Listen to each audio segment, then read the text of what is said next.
Alrighty, hello everybody. This is Albert with Parting Pro. Apologies for the quarantine haircut, but in this presentation, I'm going to cover what the problem is with funeral home websites and how you can easily multiply your business by fixing your website without even having to change website providers. All right, and here are a couple of examples of funeral homes that we've been working with. A lot of them were able to keep their existing website provider. Here's Balboa Cremation Society in San Diego. He was averaging about 30 cases per month. Essentially, within 5 or 6 months, we were able to help him double that to 60 cases per month. So think about that. They were doing 30 cases per month for a number of years. All of a sudden, working with Parting Pro, they're now at 60 after 6 months. And at their price point, in terms of revenue, that's roughly about, I don't know, a third of $1 million. You can see their transactions here on the right side. There's also Colonial Funeral Home in Leesburg. They added about 32, 33 cases their first year. So in the first 12 months, it generated additional $55,000 in revenue. Here's another example. Cremation Society of Milwaukee improved their business in a ton of different aspects. I'm not able to share any actual numbers, but I can say that they added their case volume as well as revenue per case, among many other things. So obviously, all this growth is not 100% due to a couple of changes you're going to make on your website, but really understanding the importance of how a website should work really is the foundation of how to achieve this astronomical growth. All right, so a problem that I have with, let's say, websites and technology, especially in the funeral space, is that there's very little focus on the user experience. And in my mind, user experience is literally really everything, right? So my co-founders and I all come from the consumer tech world. We all built our careers working at consumer-facing technology companies up in San Francisco.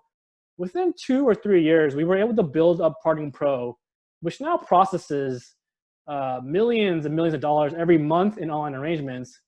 And I don't know this for a fact, but I'm willing to bet that we're probably the #1 processor in online at-need cremation arrangements in the country right now because we have the best product. And we got here by solely focusing on mainly one thing, which is the user experience, right? So this is a picture of an elevator with a very poor user experience. And you can imagine, I'm sure there are a lot of websites out there that have people as confused as they would be using this elevator. So it's very important to understand that the user experience you're giving to your families through your website, through interacting with the software you're using, will 100%. Okay, and I'll talk more about this in detail in another video. But in terms of the original question I asked, in terms of websites, let's talk about user experience in terms of websites. So, what is the main goal of a website, right? You might say, I want my website to give my family information. I want to show obituaries. I want to sell flowers. I want to talk about how great I am. I want to do this or that. So yeah, these are all things that your website can and probably should do.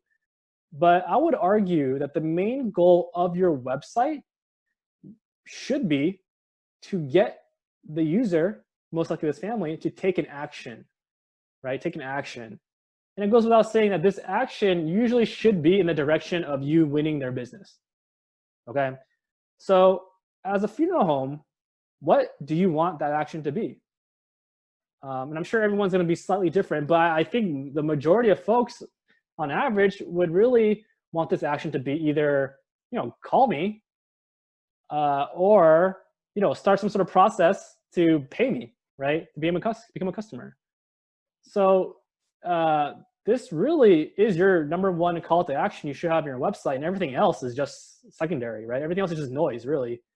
And you don't want to offer like, oh, I want them to do this, I want them to do that, I want them to do that, because you really are going to confuse the user with too many options.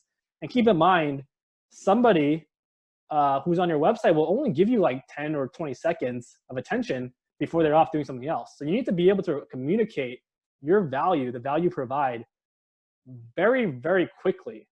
So in order to do that, you need to have a very clear call to action as well as a very clear value proposition, right?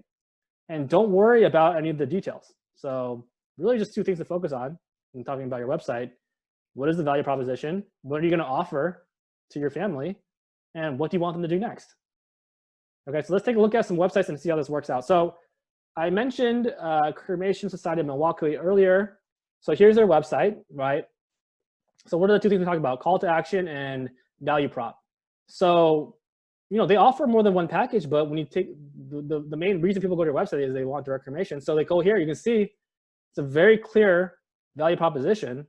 And then you can guess what these green boxes are for. These is your call to action. It's a really clear call to action, right? I want you to click this button because this will lead me down to becoming my customer. You could also argue, you also want them to call you. So I wouldn't mind if they put their phone number down here in the middle as well. That could be a little bit better because they may want to call for some questions. But as I scroll down, there's all this other information. There's like this video, how to work with us, the paragraphs, some benefits, these pictures. But really, most people aren't going to be reading this, right? Most people want to know what the price is and what the next step is. And that anywhere I'm on the website, there's this button here for me to press, right? There's also going to be people that can, later on look at other information. So this information is all available, but you really want your call to action to be really right here above the fold, right in the center. All right. So here's another example that I could use. Here's my website, right? Parting Pros website. And we're not selling funeral services, but you can use the same format, right? So I have a very clear call to action, which is to click this button right here to get a price, right? Click this button, and this will bring you down our sales funnel, right? I have a very clear value prop. We do a lot of different things, but I don't have time to explain everything to you in this little real estate I have. So I'm going to narrow it down to the one thing I want you to understand about my business, right? And you can read more about it if you explain on, but it's a very clear value proposition that I'm offering you to get you to take the call to action, right? And then, my sales process and your sales process is going to be different because my sales cycle is much longer. No one's going to call me and just buy software right away. But whereas they would for a cremation or a funeral service, right? But I have more content here, so I have a full video on how to explain everything. I have, social proof. So you want reviews, right? Social proof, people that have done it before. That's very important as well for you to capture reviews. I have another video on that. A lot of people put reviews on their website, which is great. And I usually scroll down and get more information. But the idea here, once again, above the fold, before you scroll, what do I have to offer and what do I want you to do? So those two things should be abundantly clear for any website. And that's really the job of your website. Okay, that's the job of your website, plain and simple, right? Everything else, you can do a lot of other stuff, but that's just extra. So think about your website in that framework. What kind of experience are you providing to your families that go to your website? Is it very clear to them what you have to offer and what you want them to do? Okay, so that's how I would go about thinking about this. So think about how many people go to your website that may not call you, right? Why didn't they call you? Maybe they're not ready. Maybe they didn't see your phone number. What's the next call to action? What's your call to action, right? So I went in Google. I just typed in I typed in funeral home websites, and I just clicked on a couple of actual funeral homes. So I'm gonna go through a couple of examples. I just want to kind of make it clear. I don't want to be picking on anybody. I just want to go through an example of how you would go about evaluating your own website, right? So here's a website that showed up. So these are websites with good SEO because I was able to find them just by typing in funeral home websites, and that's pretty competitive. And when I get here, I can see, I have a sentence that says friends who care. What kind of value prop is this to someone that doesn't know anything about your funeral home, right? And this phone number is at the top here, but it's not very clear to me. It's not very big, right? So it's not really clear to me what you want me to do. It seems like you want me to look at your obituaries, which a lot of funeral homes do want that. However, I will make the argument as a business owner in your best interest, you want to make sure anyone that's interested in your services that comes to your website become a customer, right? So you should really focus on that. So obituaries, although they're nice and they generate SEO and all that, might not be what you want to show first, okay? Here's another one. So you can see when I get above the fold without scrolling, I don't really see any phone number anywhere. I have a very big picture that's taking up a lot of real estate. And once again, I see, just rethink your process, right? You have photos of your funeral home, you have all these pictures. What are you trying to do, right? What is your goal? And as I defined earlier, your goal is to get someone to take an action, right? Does this photo do that? Maybe, maybe not. Should this be here? Maybe, maybe not. But maybe you could have explained why they should call you and make that phone number more appearable. What if someone wants to call you, but they don't see the phone number, they don't call you, right? So there could be there's a funnel of information, people getting to certain places, and you want to design that funnel to make it very simple for the family to become your customer. Here, there's another one here. Yeah, so this is good. This, you can see here, here's the website, here's, take the first step.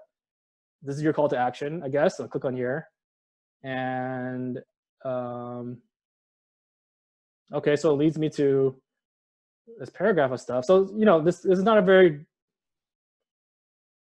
this is not really providing me with the information I was expecting, but there was a call to action, and then it goes to a pre-planning form. Okay, so now it asking for a lot of information. So I could make the argument that nobody's gonna want to fill this out, so they probably don't wanna have that on your home page, but they do have the web, they have a phone number here. Okay, so just, I just wanna go through this exercise. I don't wanna, this is your website, I don't mean to offend you. I just calling out a couple of things that you can do to improve your website and design your website. So in summary, you really want to understand how important the user experience you're offering to your families is, right? And this starts with your website, but can go into, you know, any other process you bring the family through. And you have a very limited time to communicate your value. And you need to spend the real estate you have there above the fold to focus on getting them to do what you want them to do, which again, I would argue probably for you should be to get some sort of process in place where they pay you or call you, right? Some sort of process that brings you down the funnel of making that sale. So yeah, use this framework to examine your website. You really want to keep an eye on user experience, like I said. If you want to learn more about, you know, other aspects of improving user experience, feel free to reach out. You know, I would suggest you go to my website and follow my call to action, which will bring you down my process, right? So just think about how that works. Just go there, and then, you know, you'll end up booking a time and we can talk. So hope this helps. I'll see you guys in the next video.